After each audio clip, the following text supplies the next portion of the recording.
Hey everyone, it's Naomi Wolf of Daily Clout and Outspoken, and this is a pretty unusual and special interview. I'm here with Laurence Fox. Welcome, Mr. Fox. Thanks for having me, Naomi.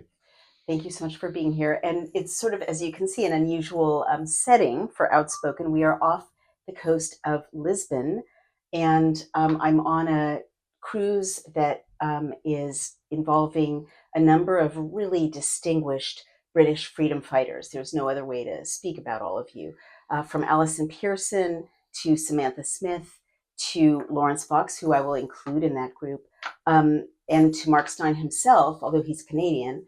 He's convened this group of some of the most extraordinary people in Britain right now, Alison Pearson, people who are standing up for the rule of law, for civilized values, I would say, for freedom of speech. And each of them, it's been really a kind of a painful experience for me to meet these people because and hear their stories because each of them is being persecuted in different ways, but in ways that seem clearly to me coordinated. And we'll get more into that. But first, let me introduce Laurence Fox to those of you who don't know his work. He's very well known, of course, but just to refresh your memory or to kind of reintroduce him or to introduce him for the first time if you haven't been following him. Laurence Fox is an actor and broadcaster. He's a Royal Academy of Drama trained actor. He's the third son of the actor James Fox and his wife Mary. He's a British actor who has appeared in several important films, plays, and television programs. He's also active in politics, founding a new political party named Reclaim in 2020, just in time. And he presented an opinion show on GB News. He's a member of one of the most distinguished and kind of storied, historic entertainment families in British history, the Fox family. And he graduated again from RADA and debuted in Royal Academy of Dramatic Art and debuted in the film 2001. The whole was my first ever job. Thank you so much. I didn't even know I had a biography. His best known role is James Hathaway in the TV drama series Lewis, which ran from 2006 to 2015, a long running drama. And that's where I first became familiar with your work, loved it. And in 2022, Mr. Fox portrayed Hunter Biden in My Son Hunter. Can't wait to see that, starring alongside fellow conservatives Gina Carano and John James. Well, let me just launch right in. Okay, there's so much to cover. But one of the first things is you're called a conservative. I've been chatting with you now for almost 3 days, and we've talked about a range of subjects. But I can't say that your views, from what I've heard, are check boxes that read conservative. To me, you're an old-fashioned free speech, lowercase l, I guess liberal, 19th century liberal. You're a I don't know how to put this. You're Tom kind of Stoppard liberal. okay. That's a good way to put Do you it. know what I mean? Well, tell me, why do people call you a conservative? Well, I think I'm very liberal on most issues. And what does that? That means different things in Europe and America. So what do you mean? So, in my definition of liberal, and the definition of liberal until the liberals changed the definition of liberal, it meant live and let live. Allow to encourage as much debate as possible, to encourage people to express themselves, and to not try and interfere in other people's lives because they believe something different from you. Right. I always thought that was an important thing. And then I went on a TV show. I wrote a song. So I also do music, and I wrote this song about the fact that the world was about to explode. And hence why Marcus invited me to bring a guitar, which I'll have to play at some point this summer. Fantastic. And I was invited on a TV show, and I was getting really frustrated with the lowering quality. We were talking about this the other day. The diminishment of quality in the name of equity, which I thought was just rubbish, really. And no one. And so I got invited on a political panel show, and I thought, I'm going to give them both barrels. I'm going to say how I feel about what happened, what's going on. And I did say what I felt. A woman called me a white privileged male. I said, that's racist. You can't attack me I based mean, it on. is racist. It It's is just very literally, racist. like literally racist. But go ahead. Yeah, I mean, in that sort of classical Tom Stoppardian Right. liberal, it's like words mean stuff. They do. And it drives me nuts when people don't use them appropriately. Mm. So I was invited on, and she called me a white privileged male, and I said, that's very racist. You can't call me that. And that, I think, combined with the fact that I was very loved in a certain portion of the population in the UK. For your acting work or for your political work? For acting, Mm-hmm. for this TV show. Everyone loved it. It was watched. It's so It was watched so much. right. And I think I sort of betrayed them somehow by not being, you know, kind of pro-trans, pro-progressivism, you know, I'm very progressive because we've all got to be progressive.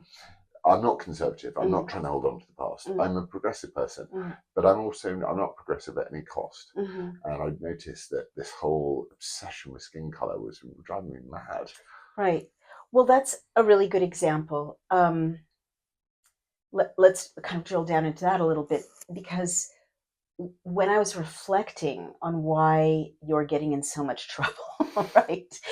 Why people are mad at you, or why people are mad at so many of us, right? We are making people angry, or we were making, not even people, because lots of people adore us, but it seems like the kind of drivers of the culture, which I think are not organic right now. I think they're kind of artificial drivers of the culture right now, but leaving that aside, they're mad when we demand consistency, right? If it's not okay to say black, it's not okay to say white. If it's, you know, if there's one law for all of Britain, Sharia law is not okay, right? I said this afternoon to you, it seems like you keep getting in trouble because you insist on the Kantian imperative. And we all keep getting in trouble because we're insisting on critical thinking and open debate. What would you say to that? I would say that who did I really fall in love with? Heather McDonald, who's super conservative, I would say. You know, and identify her for our audience. So Heather McDonald wrote the book "The War on Cops: The Diversity Delusion." That she, I can't remember the name of the new one that she did about equity and why it's so dreadful. And there was this thing post George Floyd about the fact that, you know, essentially if you left the house, you'd be killed as a black guy, and it was just not true. You know, American law enforcement, for all their faults, are pretty consistent in the unarmed people that they kill. You know, which is about 15 people a year, of both white and black people a year, and that happens, and it's obviously a tragedy, and it's not right. And I started to look into this idea. Where does equity come from? The word equity, the idea of equity. But where? So I started to think to myself, where does this? Where did like black studies come from, or like gender studies come from, or any of this stuff? And I started to read about it and research it, because I never went into higher education, so I have to read to learn. And I realized pretty quickly the diversity delusion is a good example of this, that by forcing racial quotas and things like that into universities, what would happen was you would stick a very talented person of any skin color, you would promote someone from a different skin color up into the same category, and what would happen was they would fall out then of the class because they wouldn't be smart enough to keep up, because, you know, we all have different IQs, right? It doesn't make us better or worse people, we just have different talents. And out of the back of this sort of what do they call it in America, affirmative action, right? Which was like the grandfather of DEI, didn't they? They would find that people would fall out of college degrees, and they would take, well, why did they fall out? Because we're all the same intelligence and we're all the same understanding, but that's not true. Well, I mean, you're not saying people's race determines their intelligence. No, not at all. It's got nothing to do, like, in race and intelligence are not linked, in my view. So what are you saying? You're saying promoting people because of something unrelated to their intelligence is a bad idea, because you're going to create a non-meritocratic system in which those people, whatever race, won't be able to compete. Is that what you're saying? Yeah, it's a very cruel thing to do to people, to say that you deserve a spot because of something unrelated to your which you can't intellectual control. accomplishment. Right. So I sort of I looked at that and I thought that's mad. And then as an actor, it started to happen. So Sorry, what was that? As an actor. Oh, it started to happen in theater. It started to happen. People film? would say would get offered a job in the room, and someone would say, "Well, we can't hire you because you're not black." They would say that to you? Yeah. Or even worse, which is what really made me say it in the end, was they said, one of you has to be black. And I was like, wait, these are producers, directors, casting directors? Producers. So I thought that was the most egregious. Did they say why? Like, was that a funding condition? Was it a... Yeah, it was, well, BAFTA, Oscars have done the same. They've all signed up to this idea that we're going to have racial equity. Right, but I guess what I'm asking as a journalist is, what is that? Is it a contract? Is it money? Is it a program? It's a statement from, so BAFTA, British Academy of Film and Television, and the Oscars have now signed up to it, which is that you have to have a certain number of ethnic... What do you mean signed up to it? Who's signing? Well, it's their statement of intent. It's their declaration about what they're going to do. So all these different organizations, I'm sorry to interrupt, are issuing statements of intent. We're going to rectify centuries of racism by being more inclusive, and so they're instituting quotas. Is that the idea? But we don't know where the statements of intent come from. Oh, they're on their websites, front and center. Right. I guess what I mean is, like, what was the driver? But we don't know that. Hey, everyone. It's Naomi Wolf, and I have a message. President Trump is in the process of what he calls draining the swamp. But many in the MAGA movement and the MAHA movement are asking if he'll expose the entire pandemic. There's enough public evidence for people to be concerned who injected themselves in what has turned out to be a massive experiment. If you were compelled to get the shot for work, travel, maybe you just trusted the system, check out this natural solution formulated by hero doctor Peter McCullough in collaboration with the wellness company. They just leveled up their original detox formula, and it cost $30 less. We are introducing the 3-in-1 Ultimate Spike Detox. It's now conveniently consolidated into a single capsule with 4 times more nattokinase, 500 milligrams of bromelain, and 500 milligrams of turmeric root extract. Nattokinase, an enzyme researched for its anti-clotting effects, may work to break down spike proteins. Combined with bromelain and curcumin, it provides a potent blend for detoxification and cellular support. Crafted with 100% natural ingredients, Ultimate Spike Detox is backed by research. It offers effective support for your cell's natural repair and recovery. Experience the only formula approved and used by Dr. Peter McCullough, a top freedom-fighting doctor who risked it all to bring you the truth. Head over to dailyclouthealth.com and use the code DailyClout to get 10% off. Plus free shipping. Again, that's dailyclouthealth.com and use the code DailyClout to get 10% off and get back to that pre-COVID feeling. Well, we know what the driver is. What is it? Communism. So it's fine. You know, this whole idea that everyone is somehow exactly the same, which we're not. Right. Exactly the same. So they would, I would sit. And I felt, and it happened because the girl I knew, when it happened to me, I knew the girl because I'd worked with her. The girl who what? Who had to be black. Oh, God. And I knew her. And she turned up. This is a black actress? Yeah. Okay. And she said to me, I walked onto the set on the first day and she said to me, I only got this job because of you. And I said, why? And she went, because I'm black. So I thought, what a horrible way to walk onto a job. Wait, I don't understand, because you're not black, so she had to be black? Yes. So they said, one of you has to be black. That's so racist. I know.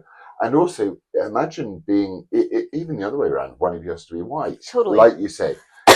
Totally. It's not, any racism is a very simple thing to define. Right. It's discriminating against someone based on their skin color or something they can't change. Very easy to define.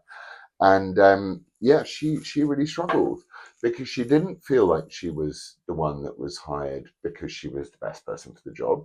She felt like she was hired because of her skin color, and she kind of slightly blamed me because I was white, and it sort of didn't feel comfy, and so I wrote this song about how stupid it all was. Wow. And I released this song, and it was pretty successful, and I was invited on this political panel show, and that's when I ended up. And I thought what would happen was people would go, "Oh, thank you, someone's saying the Martin Luther King thing again." Oh, right. You know, because we're bringing that back, Right. because The content of our character. Yeah, I think he was right about that. Yeah.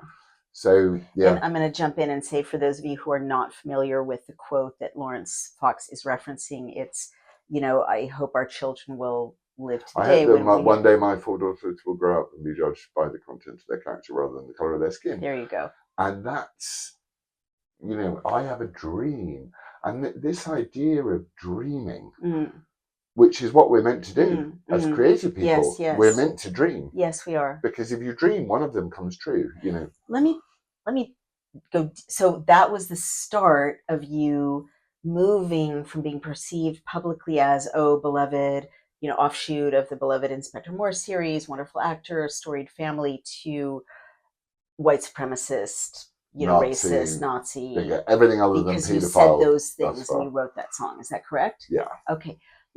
Before we go on, move forward in time, I want to really ask you as an artist, how can I put this? Artists have to not be told what to do with their subconscious, right? In order to be successful. Can I just associate for a minute so I'll be able to lay out where I'm going with this? Yeah. Real artists, not like Politburo artists, have to not know where their imagination is taking them, right? And they have no boundaries. And have no boundaries, and also not tick boxes, right? So what I'm saying, and I want to ask you to share your thoughts on this, is, to me as an artist, part of my innate instinctive resistance to people saying you have to do this, this, and this in this drama, or you have to do this, this, and this in a news, story, or this, this, and this in a novel, is don't tell my subconscious what to do, because it will die. It will die. And also, that's the kind of art you get in a closed society, which doesn't live. It's dead. It doesn't inspire anyone. It doesn't have any blood in its veins. It's a corpse. So now I want to say to you, I see people pigeonholing you in all kinds of ways. You're this, you're that, you're a Nazi, you're a white supremacist.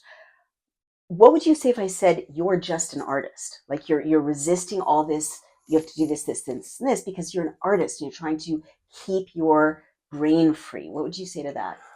I think that I'm very pragmatic about the whole thing to do with art, which is that art cannot exist unless there's a freedom to do it.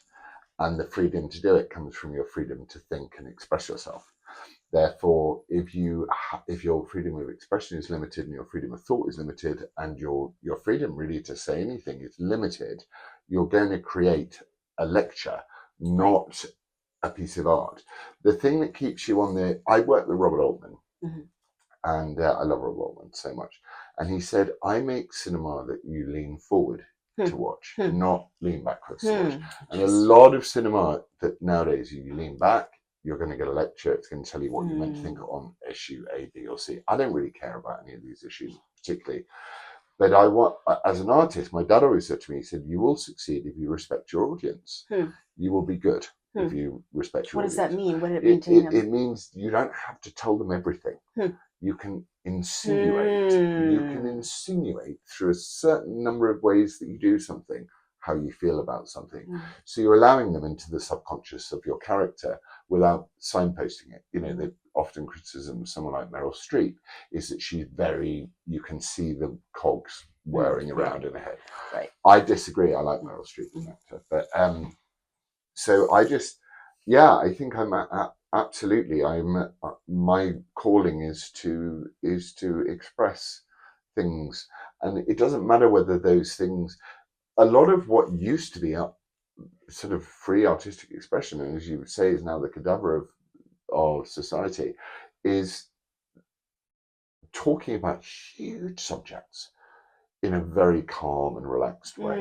And now art is for me, it's become a moral lecture. It's become like, well, this is what we think about this. We'll have our LGBTQIA representation here, and I find that very discriminatory as well. The idea of just going, well, we're going to have a black lesbian here in this scene, and I just think it's like, well, I notice, you've made me notice, and I can't suspend my disbelief. I want to suspend my disbelief. I don't want to be reminded that you're ticking the box of the LGBTQ plus, or the brown person, or the me, the white person, or whatever.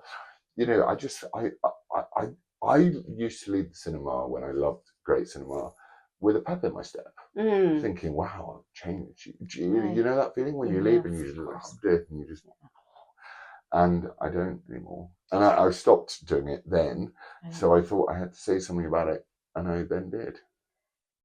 Wow. So would you say that the box ticking, so really what you're talking about is not about race, it's about freedom and creative freedom. Yeah. It's got nothing to do with race. What's it got to do with what does when you love somebody? It's the same as like religion. Okay, I'm not very pro-Islam. I don't like what Islam does, how it treats women and stuff like that. I don't like it. But if you introduce me to a Muslim, I will really like them.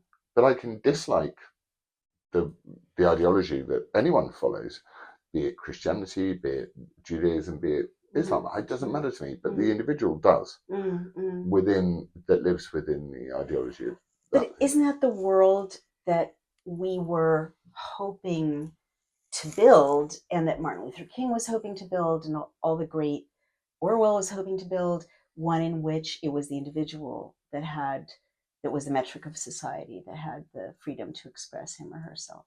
Well, it's also the central message of the Bible, and I'm not trying to like Bible. Oh, say where our audience say whatever you want to say about the Bible. But it's like it's not an accident that it says in the Bible that everyone is made in the image of God, and at the same time, everybody ate the apple. That you're wonderful and you're terrible at the same time, but you are unique. It's not an accident, isn't it? That thing. So I wanted and believed until about the time that I decided to speak out, that we worked on that metric as a society. Right. And now I think we don't work on that metric as a society. It is the most beautiful metric in history, isn't it? It's the only one. Yeah. There's no other one to live on. No, none. It's not even a beautiful metric. It's like the only one. It's the ultimate. It's the golden mean of life. Absolutely. But what I mean by the most beautiful is that humanity was kind of striving in that direction pretty blindly until the Renaissance, or the late Middle Ages, and then the Renaissance in the West, and then the individual, right? And we had that for 400 years, and we had some of the greatest art, music, drama, and now it seems to me from what you're saying that it's the centrality of the individual and the humaneness of civilization that is under attack by the box ticking. Is that a fair way to put it? Yeah, I think that I've never been a huge fan, whilst I love human beings, I've never been a huge fan of what human beings can achieve. The thing I love about films is, and I think this is probably the propaganda that I grew up with, is the kind of the camera panning over to Bruce Willis, passed out, drunk, blind drunk, but he's got to save the world that day. Or the Westerns or something like that. And you grow up in this world that's like the woman or the man, or Sigourney Weaver in Alien or whatever. It's the person who cannot achieve the goal that they have to achieve, but they've got to get up and do it anyway. Which is also the central story of the Bible, right? Yeah. Moses, I stammer, leave me alone. God's like, I love this exchange. God's like, I made your mouth. I know what your shortcomings are. Do it anyway, right? Yeah. Sorry to interrupt. Go ahead. So I and that's because I suppose we're always looking in our lives for the bits where we're wrong. If you care about other people, you want to know where you're wrong. And therefore we're given this idea that you're made in the image of God, but you're totally fallen at the same time. Well, Christians are, yeah. So yeah, the Christians are. Whatever you do with the middle is really important. And what do you mean by the middle? Well, the middle is that, I think I was saying to you this morning, the horseshoe. We're like a horseshoe without you can fill the top of the horseshoe up with anything to make it the circle of life, as Nala or Simba or whoever sings it in The Lion King. And people fill that with a million things. They fill it with drug addiction. They fill it with great novels. They fill it with, the quest for truth. They fill it with justice. In my case, all of my sense of actual social justice is inherited from my mother. And ironically, my mother worked for the state. She was a National Health Service nurse. Wow. But if I say that my mother was a National Health Service nurse, it's like, well, that doesn't count.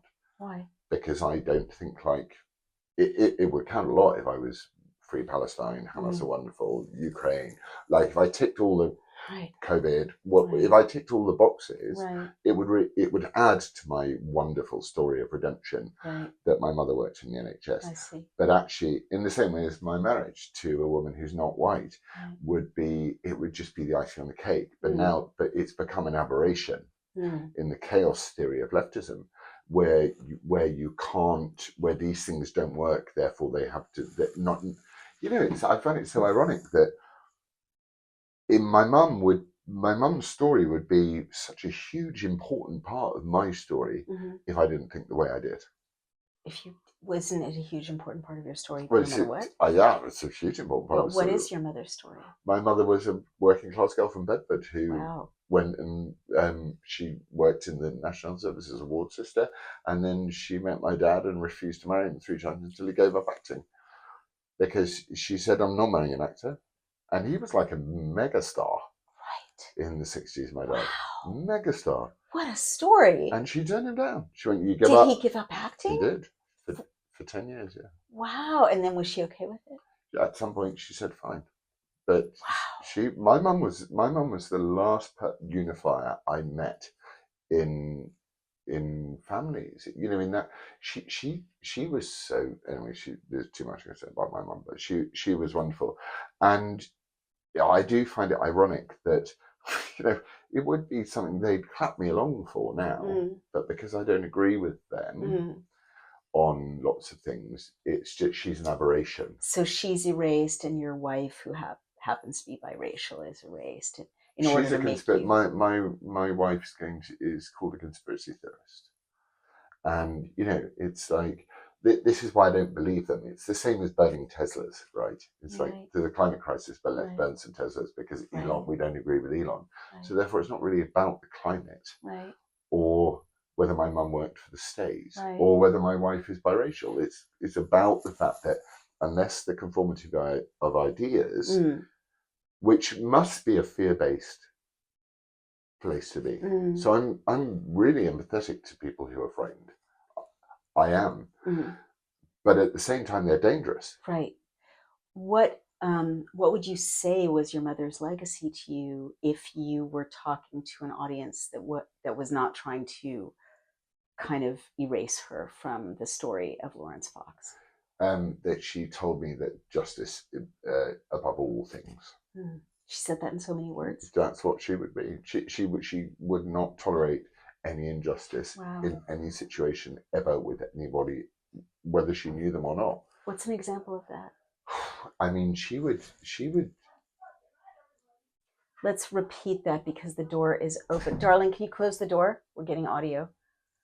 I'm holding up my hand for an edit. Okay. I'm going to ask that question again. What's an example of that, of your mother saying justice above all, or manifesting that in your life, in your family's life? She wouldn't. So like the best examples I think of these things are the smallest ones, which was she insisted that everybody be heard around our dinner table. But how is that the small? That's like so huge. She also insisted that everyone sat round the dinner table. Oh, lovely. So that was her. She insisted on it, and she was very. She didn't, and she also very selflessly, and I miss it now, would never really offer her own opinion. She was much more interested in hearing other people's opinions, and our family was a battle of ideas all the time. Right.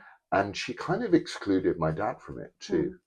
who wanted to tell everyone what his idea was, but Mm. she made kids with intellectual and emotional resilience. That's what she did. You had a lot of kids in your family, right? It was 5 5 to speak for themselves. So every night at dinner, there would be 5 kids expressing their viewpoints about Big issues. Big issues, like what? Well, whatever. Whatever. Postmodernism. Wow. My dad was bringing up postmodernism when we were like yay high. Oh my goodness. Saying, you guys, this is the battle of your lifetime. Right. He was right. Wow. Well, that's not trivial, right? Because you grew up thinking the world should be like my family's dinner table. Yeah, I think so. Is that too much to say? No, I think it's like habits. It's like I've just been dealing with someone who's been very badly sexually abused, and their habit is they think that being appealing to other people who are abusing them is a natural thing, and I'm like, no, it isn't. Stop. Right. No, we do project onto the world what we learn in childhood, for sure. And so you learned at a very formative age from your mother that people should be listened to and that you can exchange points of view. Not all your siblings agree on everything, right? No. People were exchanging points of view that were not in alignment. I find my conservative siblings much less easy to talk to than my left-leaning siblings. Right. So, because it's an emotional thing, right. It's quite easy to argue leftism. I do it all the time. Right. To argue from an emotional standpoint is so much easier than it is to argue from a rational, reasonable, logical, sensible one. Totally. What would you say, like in a sentence, was the takeaway or the lesson you learned from seeing every night that your siblings could disagree and have great arguments, great debates? What did that do for you? Why was that positive?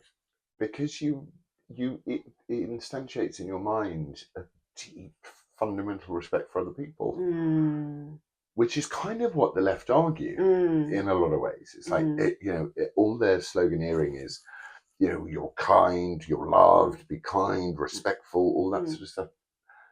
But as long as you agree with them, right? Whereas real kindness can sometimes be painful, as I'm sure you will know. Anyone who's ever had to tell someone they love who's making a massive mistake not to do it, right? Or at least signpost. You've said something. I'm sorry, did I cut you off just there? No. You've said something really profound. May I call you Laurence? Yeah. Thank you. Call me Naomi. Really profound. Wow, this is like the crux of the culture right now.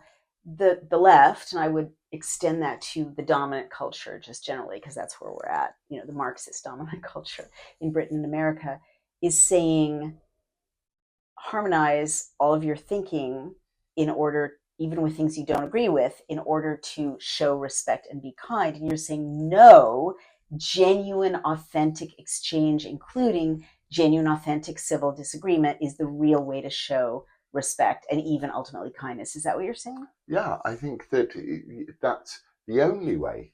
There's no other way. Homogenized thinking leads to genocide. That's what it does. It leads to the COVID genocide. It leads to what's going on in Israel at the moment. It leads to what's going on in Ukraine at the moment. It's like once a bunch of people decide that we are all right about one thing, it always leads to a bad place. And that's why I don't see myself as conservative or right wing, because I don't believe in gathering everyone to agree with me to go and fight someone else. I do have a spiritual element to my life, which is I do believe in the existence of evil. So, and I think, evil really likes being given room. Wow. Tell me more about that. Why do you believe in the existence of evil? Well, what happened during COVID was evil. Fundamentally evil. You called it the powerful and the powerless, the powerless today. And that's, to me, a very spiritual way of looking at it. It's not, you're basically saying there is a group of people that are completely oppressed within a certain situation, and they're being forced, in many cases, they were forced to lose their jobs. They were forced to take some crazy new, and I'm not saying that in the future some mRNA vaccine may not be invented that will solve cancer or something like that. It would be wonderful. But at the time, it was pure evil. We were being forced to agree with a narrative that any logical person would go, well, hang on, can I be vaguely skeptical about this? Even vaguely skeptical, and we were banned. And that's evil. Right.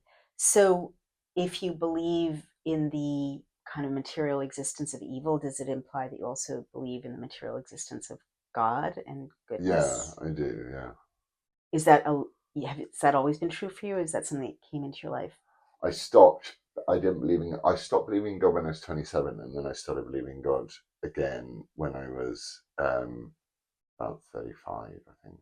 Did something bad happen when you were 27? Got married. Right. Well, we'll move right along. All right. So All in a good way. let's talk now about, was your mother supportive of you going into acting? My mother didn't ever engage with what we did as people. She sounds like a very evolved being. She wasn't. Be able, She was completely not. not She was evolved. the most uninvolved person you'd ever met. Evolved. Oh, evolved. Oh yeah. No, she was To let you go, to she let you was do your thing. Oh yeah. Yeah. My mother didn't meet her father until she was 6 Wow. because her father was at war, Mm. fighting in the Second World War. Oh my goodness. So he got my mum's mum pregnant, Mhm. and she was born, and then he came back from war 6 years later. Oh my. And then she had a sister the minute he came back, and he devoted his life to her sister. And my mum felt her whole life like she didn't kind of fit in anywhere. That's so sad. It is really sad if you think about how much that is going to affect somebody. Totally. And she was therefore very, very, I think that's where her justice thing came from. She was it wasn't fair. Yeah, this isn't fair. That's so interesting. So she didn't interfere when you went into acting. You became well known pretty early in your career as an actor. Straight away, yeah. How has fame, affected your sense of justice, your sense of, your beliefs about how, well, I guess I'm trying to say, has fame kind of warped or distorted what you have to deal with every day in order to just live out your ethics or your values? I don't, I wasn't like famous. Mm-hmm. So I was famous enough to be stopped maybe twice a week. Well, that's the sweet spot of fame, isn't it? Yeah. It was like someone would stop me and go, "Oh, you're the guy from," Right. And that was great. Now I'm much more famous, and I hate it. Well, are you much more famous for bad reasons or good reasons? No, mostly for good reasons. Okay. But sometimes bad reasons. What are the good reasons you're much more famous for? Give my. Well, I take so much more reassurance from someone who takes a moment out of their day to stop me and to explain to me why they go, "You've done this," and I really. Is it your activism? Always what I do now, yeah. But I mean, is that what made you more famous? Yeah, I was like just a TV actor for. Right. I did movies and Netflix and all this. So now you're a polarizing figure on the national stage because of the things that you began to say, and you explained to us why you began to say them. Wow. All right. So do you think, how can I put this? Like, we're all treated at a certain level as archetypes, once we enter that national public stage, I feel. Do you feel like British culture, British media is kind of using you as an archetype right now? Yeah, I mean, the British media have, ever since I opened my mouth, now have been trying to destroy me, but also hold you up and to destroy you. You have to, exactly. Right. It's that kind of strange thing of objectless. Yeah, you'd like to be ignored in a funny way, but they can't do it because also I have no fear at all. Of anything? Not real fear. I have a lot of symptoms of fear, but I'm not genuinely scared of anything. Wow. At all. Right. And that I don't really like that very much. No. So I just sort of observe. I'm sort of like most of the time a distracted observer of going, okay, so what are you going to accuse me of now? Wow. Is it like that now in your life? Yeah. So after I went on the TV show, they all called me a racist because I said, calling me a white privileged male is racist. So they bait and switched it to say I'm a racist. God. So you started a political party called Reclaim in 2020. What was that, and why did you do that? I didn't want to. I was called into a meeting with this guy who was really wealthy, and he had come up with the original idea for the Brexit Party, and it was stolen off him by. Was it a Mercer? He was called, the guy was called Jeremy Hosking, who called me in, and Nigel Farage then stole the idea of the Brexit Party off him, and did that, and he said, we need a cultural party. And I said, That's a good idea. I was like, I agree with you, but you don't really need a cultural party. You need to, if you've got money to burn, not that he has money to burn, but you've got money to invest, then you should invest it in the culture. Don't invest it in the politics. Politics is a complete waste of money, and also it attracts horrible people, politics. So I was like, make a movie.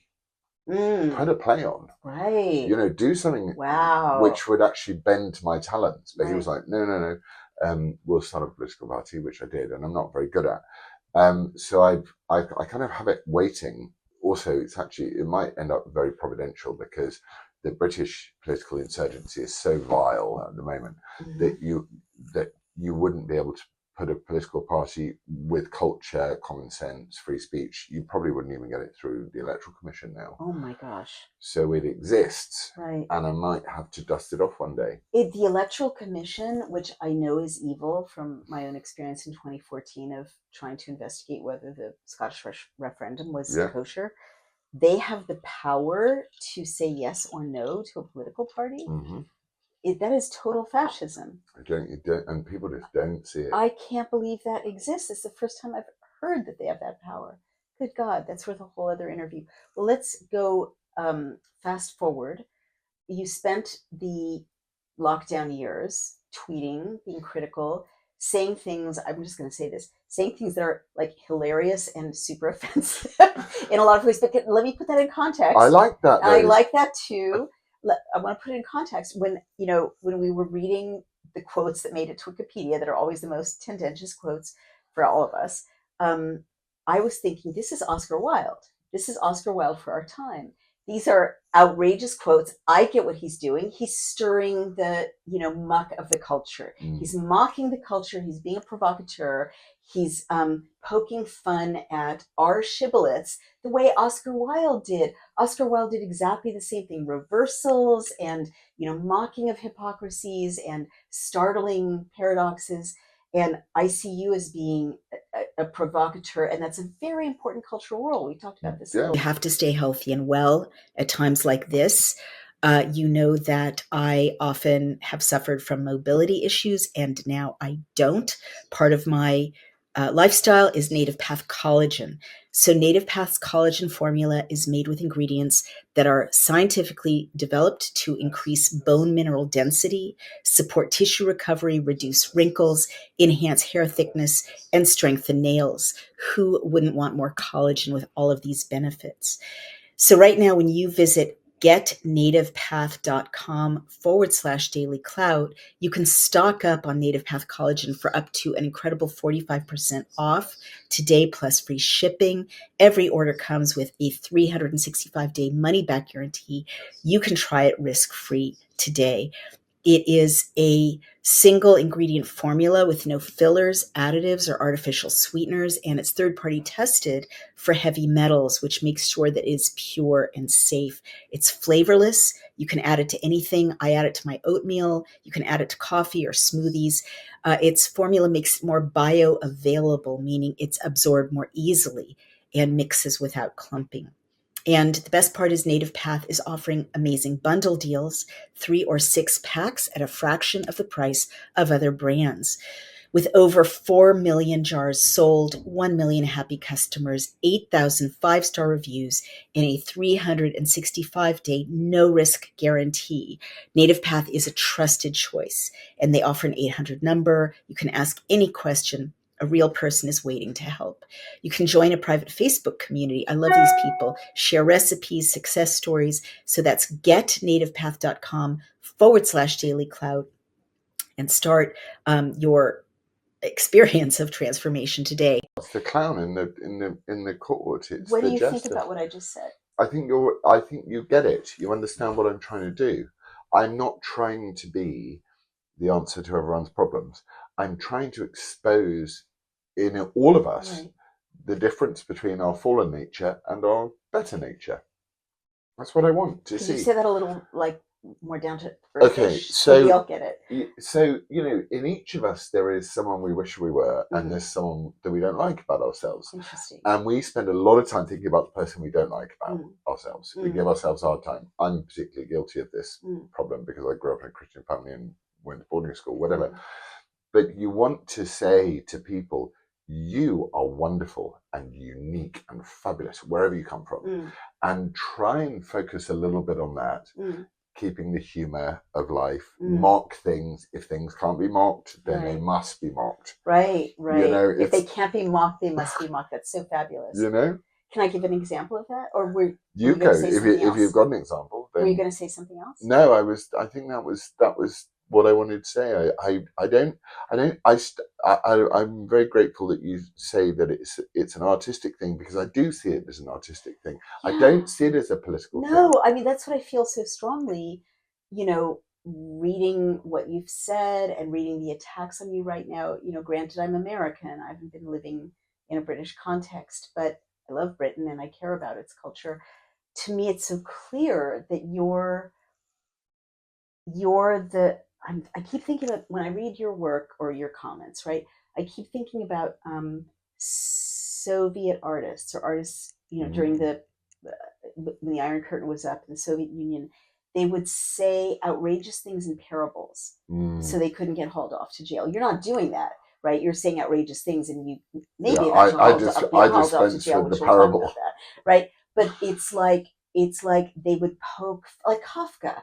It's so Kafkaesque what you're doing. It's like Kafka wrote a novella about a cockroach, which is really about a tyrannical bureaucracy, right? But he didn't say this is a novella about a tyrannical bureaucracy. He wrote about a cockroach. And it's poking fun, right? It's that kind of examine yourselves, provocation about artistic freedom. And let me just give you one little example. And a lot of people may be upset at this, but I read, or maybe you said it, that you saw at the pool this morning that you had posted a little video clip of your beautiful, brilliant, lovely fiancée, who we know is biracial. Not the most important thing about her. And she was eating watermelon, and you posted a clip of that in bed, and you said, like, the stereotype is true or something. I get it, right? But I did the same with coconut. She did the coconut as well. We were on holiday. She was on holiday. My God. And this is actually true. Yes. So she because she's a warlord, right? Like you. Oh no, she's tough. She's yes. the greatest woman to ever meet. She was like, I want a coconut. We were on holiday. And I was like, well, I'm sure the waiters could get you a coconut. Right. And she was like, no, I'm going to go and get a coconut. Right. And there she is, walking up the tree, going to get it. And I'm filming it, I'm filming it going, look at your racial stereotype. And then I'm asking the culture, what do you think? What's your reaction to this? Is this a strong, powerful woman fetching coconuts for herself? Or am I being a racist for pointing out that black people apparently like coconuts? Which paradigm do you want me to involve myself in? Well, and I'll play all of them. Exactly, but also, what I'm getting is, what kind of racist are you that you see a biracial woman in bed with anyone her who doesn't fiancé eating a watermelon, and you think racial thoughts, right? Anyone who doesn't think they're a racist, exactly, is a racist. Exactly. It's the one. I wasn't going there, but to me, it's like, look at your cultural or an stereotypes. Anti-racist. What I mean is to me, you were holding up cultural stereotypes, right? That's what you were doing. Maybe that's not what you thought what you were doing, but the beautiful thing. My dad, who was an artist, always said, like, once you write the book, it doesn't belong to you anymore. People project their meanings onto it. He's 100% right. And I used to say that to writers when I would do plays in London, in theatres. And the writer would go, I didn't mean for you to say it that way. It's not up to them. Not your business it's not yours anymore. It's gone. Thank you. Exactly. We're getting on with it. Exactly. Well, so my point is, I get it, right? But I feel like, and now we're going to get to your legal issues right now. Yeah. I feel like here's this Wildian character, which we need in our time, God knows, right? Throwing up in the air all of our cultural nonsense so that we can watch it fly up in the air and fall down in a whole other pattern, and we can see, well, that was ridiculous. Let's be free now, right? That's what I get from you. Your instincts. I'm not saying your role. I agree with you. You're not operating from a role. You're operating from your artistic instincts. That's what I feel. I think that's right. So now let's get to your legal case. Yeah. You are like, I mean, when I read the headlines, oh my God, you're being so vilified. You're in the news right now in Britain. You've been in the news for 2 weeks, doing something that the headlines say is catastrophic. I'm a well-known feminist. I care about sexual assault, and you're being accused of a crime that I feel was invented in Britain, but anyway, it's upskirting, right? Yeah. Which it sounds so creepy, which is allegedly photographing up a woman's skirt, which indeed is a crime. But then when I drill, and indeed, we'll get there. When I drill down into the actual story of what Laurence Fox actually did, it bears no relationship to what is in the headlines. So that's me talking. Now you talk. What happened 2 weeks ago, or whenever this crisis began? Well, weirdly, 11 months ago. Oh my gosh. So a friend of mine who's on our ship, Leilani, yes, she was a page 3 model, and she used to have photos of her breasts taken, and it was on page 3 of a national newspaper. Mm-hmm. That was how it was. You can agree with it, disagree with it. I don't have a view, actually, one way or the other. Right. If someone wants to do that, that's fine. Right. But somebody then said, we need, there was a big campaign to ban page 3, driven by the Muslim community, and there's a very, very, very, very stupid woman called Narinder Kaur. She's unbright, unlightened. Enlightened, all right. And she was saying, I'm so pleased it's been banned because we need higher standards in public life. And I'm like, you talking to me about higher standards in public life? I know what you guys did for money back in the day. I've worked in your industry. Wow. I know what women did to get on newspapers in their lives. They would sell their vaginas for money to a photographer. So the photographer would go, you're not that famous. I'll get 250 quid for the photo. But if it's up your skirt, I'll get 500 quid for the photo and you can have 100. And they're fame hungry, desperately sad people. And I was like, why maybe if you want higher standards in public life, you should start with yourself, because I think women are the most unevolved, powerful force in this world, in the modern world. It's like we have not found a place where where women can sit without having to be held up, kind of like black people.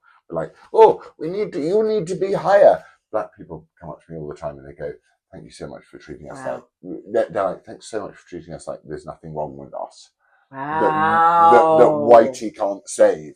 Oh, wow. And it's the same with women. You get thanked by black people. A lot. And why do they thank you? Because they say, thank you for not treating me like I'm sort of somehow less than you, and and only whitey can save us. Oh, wow. Which is bullshit. Isn't that interesting? And this girl. So go ahead. I'm not getting what Narinder Kaur. So the thing about feminism, and I love feminism in so many ways, because but first wave feminism, right? I love, which is like, I can get a job, right? I can earn money, I can also provide a Meghan Kelly feminist, right? I can provide for my family, right? And my husband can stay at home. I love it. I'm into that. But this kind of destroy man feminism, I find disgusting. Okay. And so what does this have to do with Narinder Kaur? So she's saying, I want higher standards in public life. Whilst disparaging someone I love deeply. She disparaged Leilani? Yeah. She did? Oh, she did. What did she say about beautiful, wonderful, adorable Leilani? She's on this very cruise. She basically called her a skank. She didn't? Yeah. Where? In public? Yeah. What did she say? Well, this is where it all ended up. Oh my gosh. She was like, we need higher standards in public life. So I shared... Wait, but how did she invoke Leilani? Because she said, it's great that we're banning page 3. Page 3 was disgusting. And, page 3, I don't know. But how is that calling Leilani a skank? Well, that's what she was... I see. She was saying, Leilani was part of page 3. I get it. I understand. So my view on the matter was, okay, if you want high standards in anything, start at home. Right, fair enough. Literally start at home. Totally. And so, you flashing your bush to a photographer Did that happen? for money. Did that happen? Yeah. So her own picture, she shared her own picture. So I wasn't even sharing her picture. I was sharing. You weren't sharing a picture you took of her, which would have been a crime. Yes. Is that what you're saying? Yes. Okay. So she shares this picture all the time because she loves. Also, she gets paid by engaging with me, because that's the way Elon's Twitter works, which is another conversation. Right. But I said maybe your public standards, your standards in public life should start at home. Can you slow down so we don't miss it? You're saying that Narinder Kaur, who's a GB News presenter, former reality... She's not a GB News presenter. She was fired. She was fired from former GB News presenter. And I used to be the one that took her on every week. Right. Because I was like, let the lunatic on. Right. Because, why not? Is she represented as a feminist? Is that her thing, or she's represented? So there's a cabal after me, which is run by Hope Not Hate, and the same people that try and call me racist, which is also bonkers, seeing as I don't care about race or skin color or anything. But it's the same cabal who just come after you. And say the name again of the cabal. Hope Not Hate. Hope Nor Hate? Hope Not Hate. Hope Not Hate. What is that? Is that an NGO? It's an NGO, and it's definitely a front. Yeah. And it targets public figures. It targets people that they think are fascist and right. Gotcha. Oh my God! Cancel culture on steroids. Okay, so and the guy, incidentally, the guy that is the highest guy in Hope Not Hate, whilst there are people, Alison was talking about this dear loose colony, and Peter Lynch, who tragically took his own life in prison. This guy, who's free to walk around, tweeted that there was an acid attack on an Asian woman in the UK. Right in the middle of these riots. Okay, so you're thinking, this guy's going to go down, because if we're policing hate, then that's not hope, that's hate. Anyway, it's the same group Let's of people. Go back to Leilani and Narinder. Right, so Leilani had her boobs out in the past. Ironically, I don't think I've ever seen a picture of Leilani's boobs in my life, but she's my friend and I love her. So don't ever shit on my friends. That's right. Ever. Because I will defend them forever. And she started saying, I want higher standards in public life. And I'm like, well, maybe you should start with not flashing your minge. So when you say Narinder Kaur posted this picture herself of her getting out of the vehicle, I haven't been able to see the picture. You're not missing much. Right. So don't worry. Okay. Just doing due diligence, but she was getting out of a vehicle and not wearing any underwear. Is that the idea? And a photographer took the picture. It was how they made money back in the day.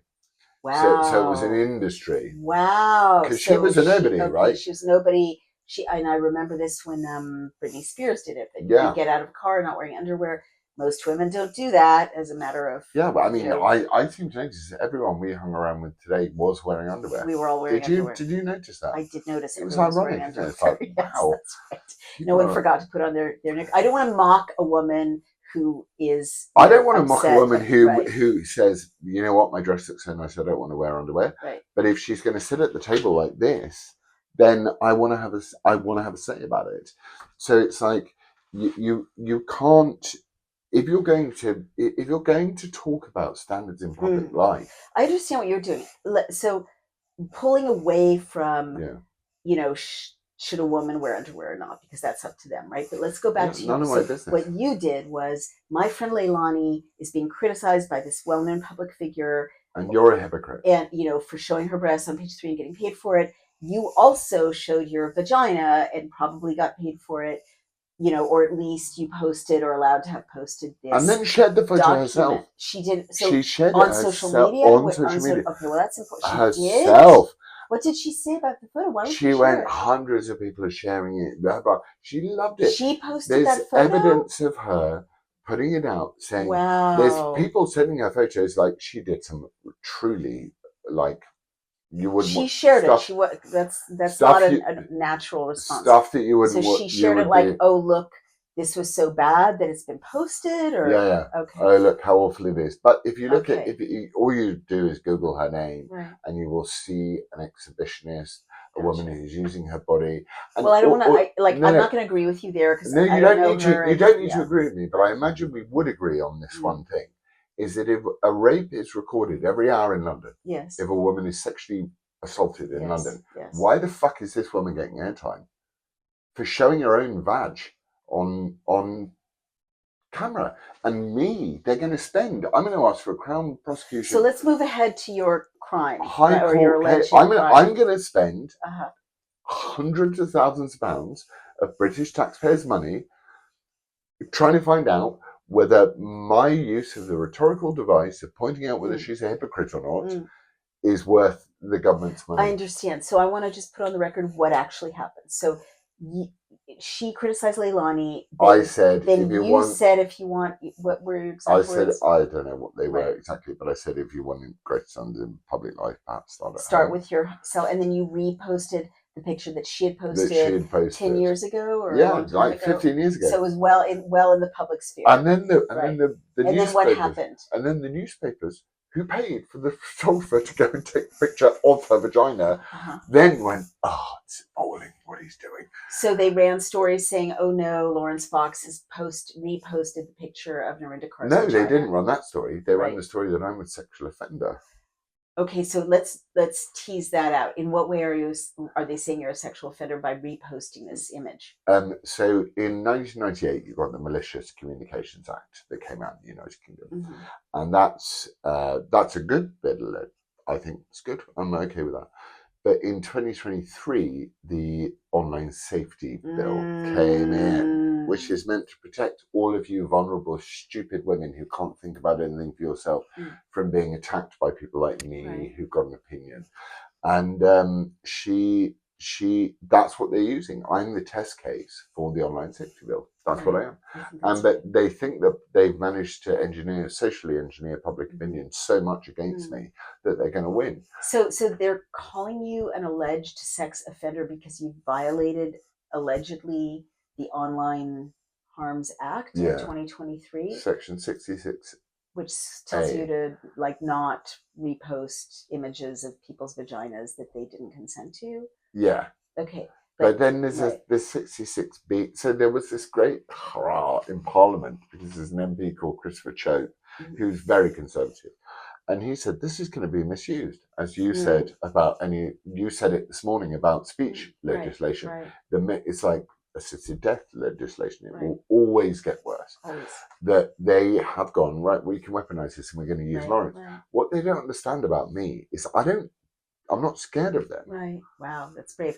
So you feel like this is and it feels like it, I think you're right from everything I'm seeing, well-known, beloved actor, right-wing, being kind of dragged into, it kind of sounds like it could have been set up as dragged into, right? Or maybe not.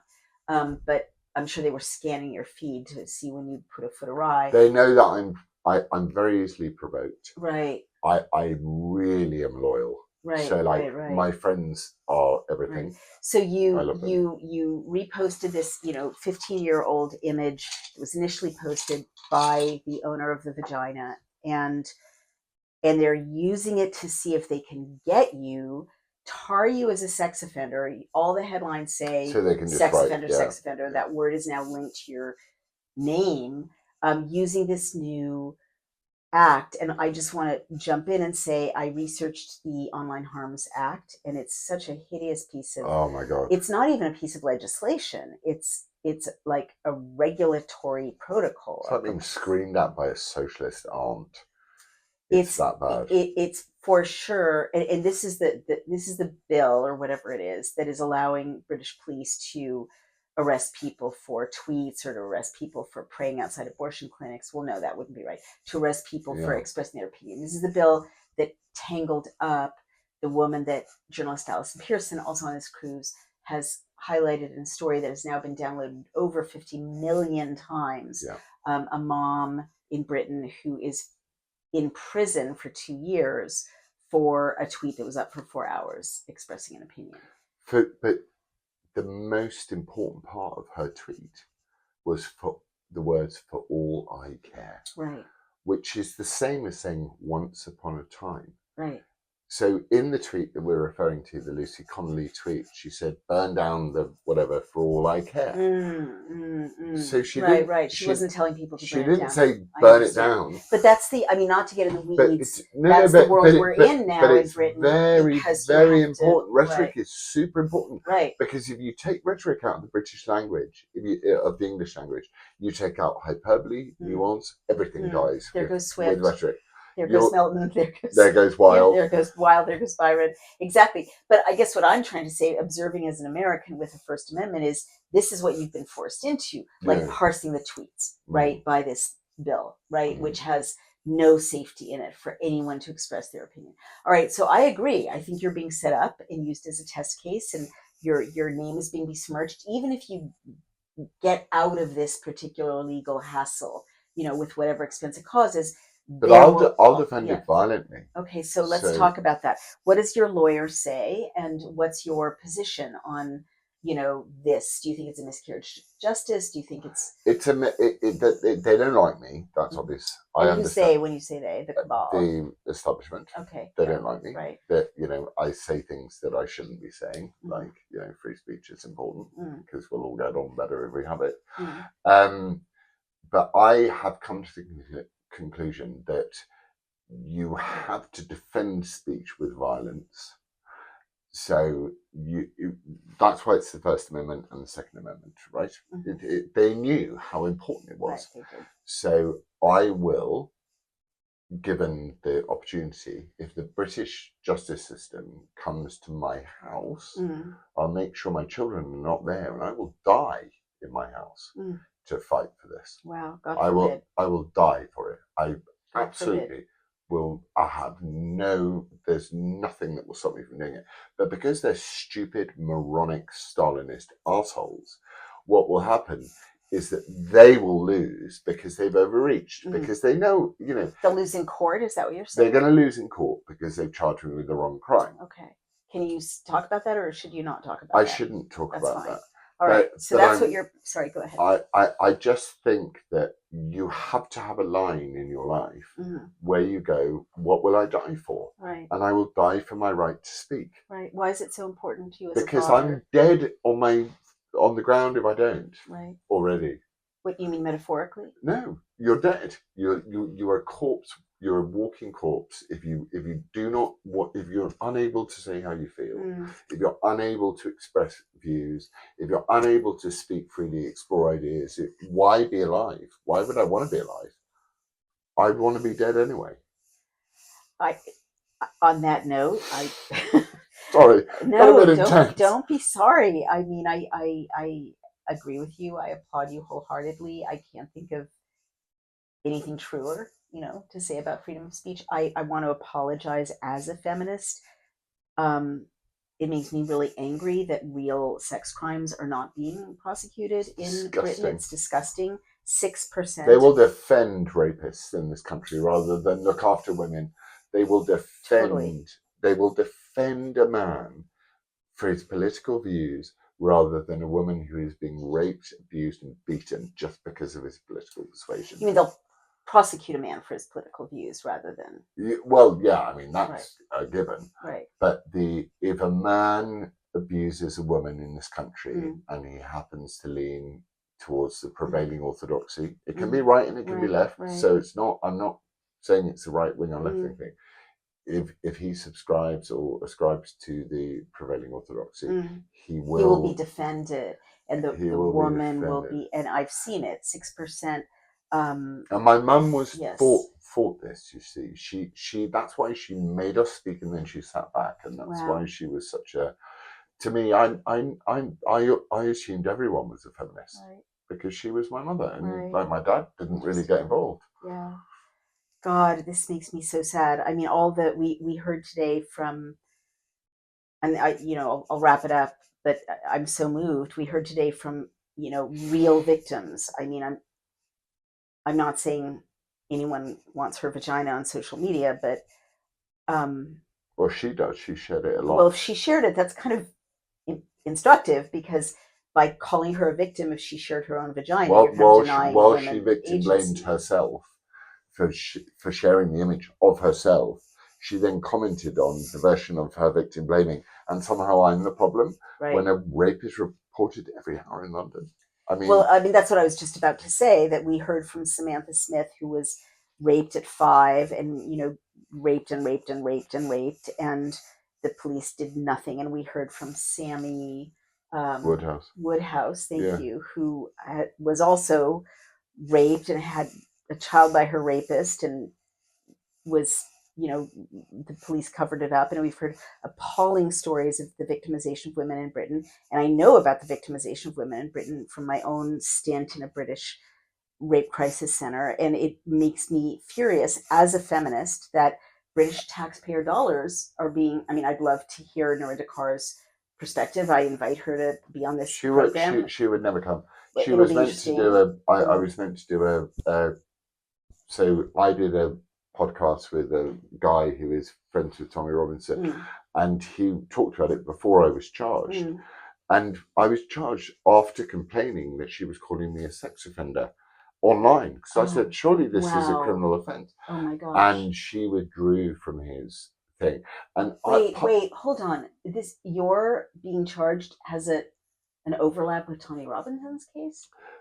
Tommy Robinson is in jail for one reason. Right. And one reason. And he exposed grooming rape gangs in Britain. Okay. And if you watch today, and I really hope no one does, what the very brave Conservative MPs that are starting to stand up and say, listen, this is the, because wait, you've got to tell me, is there an overlap between your having been prosecuted? Yeah, they want to put me in jail when they let him out, so that we're never going to be able to work together. Is that it? Yeah. Because when he gets out, I am going to be like, let's. When is he due out? August. They want to imprison you before August, so you won't. They're not going to imprison me. And also, if they do, no, but you think that's the strategy? Yeah, they don't like. Also, I'm posh. Right. Like Tommy's not even posh. Right. But the two of you could be a very powerful force as a result. Well, what's Nigel Farage offering the world? Right.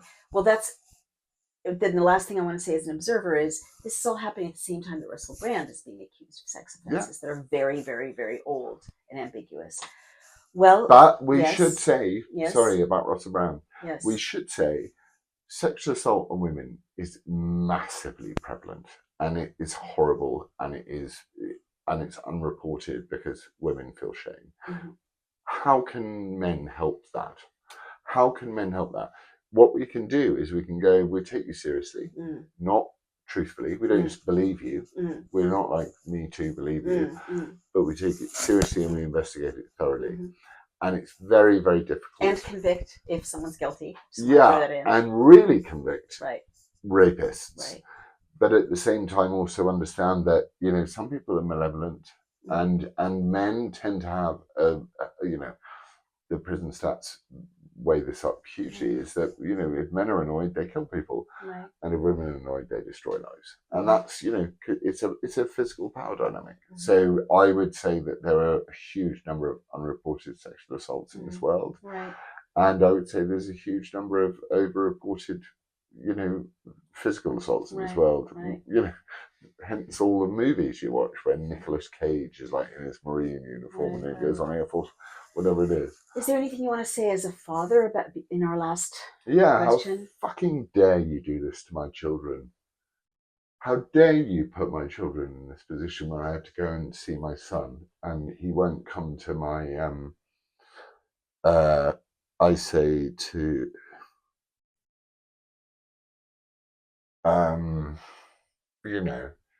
to say, bring a friend round, and he's like, we can't because of what they say about you.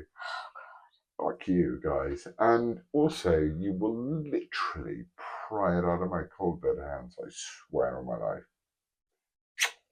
On that note, this has been Laurence Fox. I think one of the most important interviews of my career. I want to thank you so much. I want to wish you every luck. As a feminist, I want to thank you for standing up for a woman and defending her, a friend. And I want to just put on the record how horrified I am that, again, British tax dollars are being devoted to this instead of, imprisoning the rapists who are still walking around, of Samantha Smith and Sammy Woodhouse, and the hundreds of thousands of other victims of real sex crimes that are walking around Britain, as free men today. So thank you so much. Inclusion with the police. The police with are colluding. Yes, they are. That's It's another. not even that. It's not. It's sorry, guys. She should end it, but it's in collusion with the police. The authorities are colluding with the rapists. Yes, and I mean, I should end by saying, if this can be done to you, it can be done to anyone, any public figure. Yeah. So my audience will find out more about you, find out more about your case, and how can people find you and help you if they're moved? I talk a lot on social media. I've stopped for a bit because I need a break, but I think you can just help by speaking your own mind, and that would be enough. Mm-hmm. So just speak your own mind. Beautiful. Thank you so much. Love you. Thank you. Thank you.